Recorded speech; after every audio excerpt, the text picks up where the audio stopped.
Somebody you don't know. Yes, yes. Amen. Be careful. Right. Real careful. Last year, 2015, the movie came out, Southpaw. The film starts in a locker room as boxer Billy, the Great Hope, team gets him prepped for his match. He's blasting music to himself while his hands get wrapped up in gloves. Billy's wife, Maureen, aka Mo, comes in and sees Billy right before he goes up. Both of them grew up as orphans in Hell's Kitchen before meeting each other and have managed to hold each other up. Billy Hope is an undefeated professional boxer living in New York with his wife, Marie, and their daughter, Lillian. During a match in which he defends his world light heavyweight title, Billy sustains an eye injury and is convinced by Maureen to retire while he's on top. Utterly devastated by Maureen's death, his wife's death, Billy begins abusing alcohol and drugs while obsessively searching for a guy named Hector, who was supposed to be the one that killed his wife.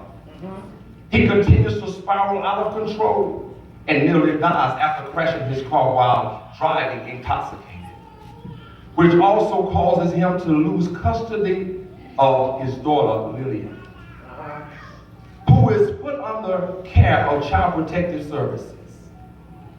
The incident drives Billy to sober up, but Lily cuts ties with him, blaming him for their predicament.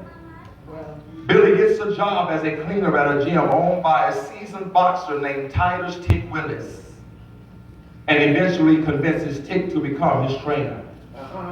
As he continued to improve socially and personally, Hope fights to reclaim the trust of those he loves the most. He had to learn the boxing defense, which is called the Southpaw. And you must understand that even though that he was on top of the world, Billy, he lost everything that he had. Wow. Because sometimes we as individuals, we think that we got it going on because of the cars we drive or where we live or the things that we possess. But I'm here tonight to let you know that regardless of where you come from, regardless of your background, God got a way of touching a situation and turning that thing around. Even when everybody else can pat you on the back saying, you know you really got it going on, but tell somebody when God get ready, God has a way of moving in your life just for you to come into the knowing of who he really is. You must understand that Billy had to learn the thing called Southpaw, and Southpaw is a position that you stand. What am I saying? He had to learn the correct posture.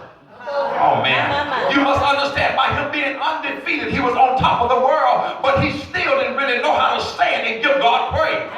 So what God had to do, God said, I got to knock you down and then build you back up. And then when I build you back up, you would know that it was nobody but me that brought you. Oh my God. It was nobody but me that brought you from where you were. And just like many of us in here tonight, the reason that we're sitting here looking like we're looking, because I believe that God must haven't done anything for you. But when you look back over your own life and see where God brought you from, knowing that you ain't always been on the top, that everybody had to start from the bottom, now you're here. But baby, sometimes you got to go back to where you were to remember if it had not been for the love of God, if it had not been for him on my side, where would I be? We must understand that we must not always think that it's all about us. Because, Pastor, we can have money flowing out the bank today. And before daybreak in the morning, everything that you thought you had, God can touch it or blow on it. And they say, you know, it's gone. But I thank God that God got a way. But even when I'm down, God still got a way of lifting me up. What am I saying? Can I help you out? It's amazing how people can put you somewhere. But the same one that put you there will have the audacity to snatch the rug out from under you. But tell somebody, when God places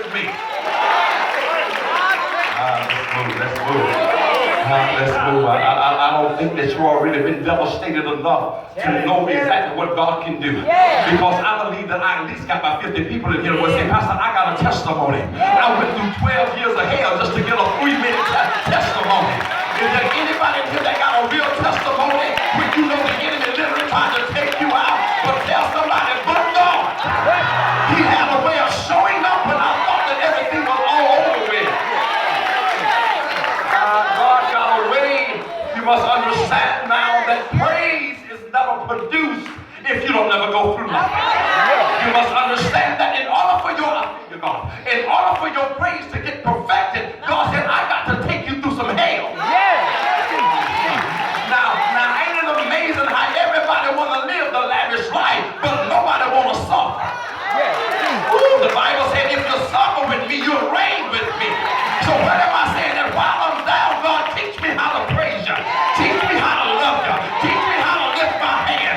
Teach me how to open up my mouth. So I'm just still building my case. The book of Peter, 1 Peter, was written to those who find themselves in pain. They find themselves between a rock and a hard place. Peter seeks to encourage and comfort those who find themselves in painful situations. In Peter's letter, you will see that he doesn't focus it on the pain that they are encountering, but what he doesn't even tell them is how to escape the pain they're dealing with, or how to get over it. But he takes the time to inform the believers that you should not be surprised when there is pain and suffering in your life. Amen. So what am I saying? Can I pause right there? Think it not strange when you have to go through some things, because if you ain't never really been through it, you don't know how to tell somebody that God showed up when I didn't have. Come on, somebody. You know you weren't born with a gold spoon in your mouth. Every now and then we had to eat out of the... Peter tells us that we shouldn't even be surprised when the enemy attacks. The only reason the enemy is aggravating you is because he knows you are going somewhere. He knows you're going somewhere. He knows you're headed somewhere. So if you wasn't going anywhere, he wouldn't be bothering you. Is there anybody in here know what I'm talking about? And that can say, Pastor, I know exactly what you're talking about, because I had to go through some stuff today when I almost snapped. I thought I was going to cuss. I thought I... But God worked that thing out.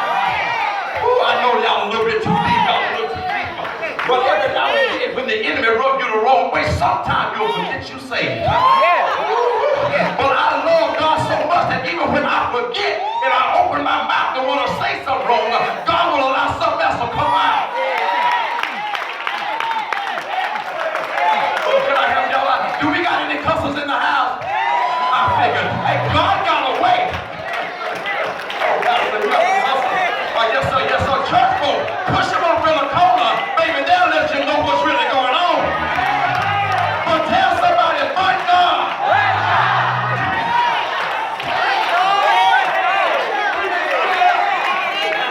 Oh, listen now. If the enemy wasn't bothering you, aggravating you should be worried. But one thing that I know is that when the enemy has took a sneak preview of your future, that's why he's trying to cause all kind of drama in your life. Because he knows, watch this right here, that you come to take his kingdom down because God has done something for you. That should be your confirmation when the enemy is cutting the fool that God is about to bless you. Is there anybody here waiting on their breakthrough? Is there anybody ready to cross the threshold and say, God, I'm ready to get everything that you got for me? You must understand that when you say that, everybody you think gonna go with you can't go with you.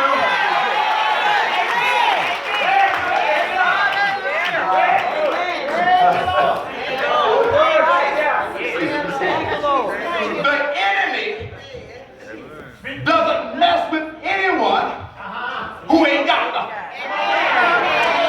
I'm gonna say that again. The enemy don't mess with nobody. I know we got some English teachers in here who ain't got nothing. So if he is messing with you, that should be the confirmation that you are at the brink of your breakthrough.